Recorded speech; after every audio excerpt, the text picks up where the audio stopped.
കൊള്ളണേ. പിന്നെ ഉണ്ണിപ്പാപ്പിനെ കാത്തുകൊള്ളണേ. അങ്ങനെയല്ല, പുറകോട്ട് പിടിച്ച്. ആ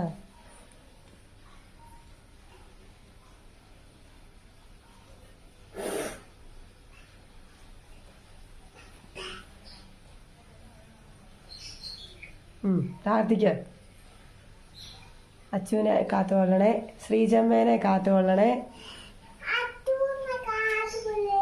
അച്ചുവിനെ കാത്തുകൊള്ളണേ.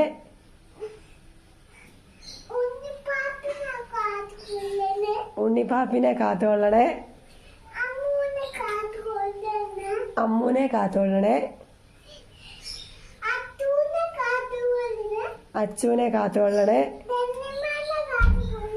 ധന്യമ്മേനെ കാത്തുകൊള്ളണേ. വിച്ചു കൊച്ചായെ കാത്തുകൊള്ളണേ. എല്ലാരെയും കാത്തുകൊള്ളണേ.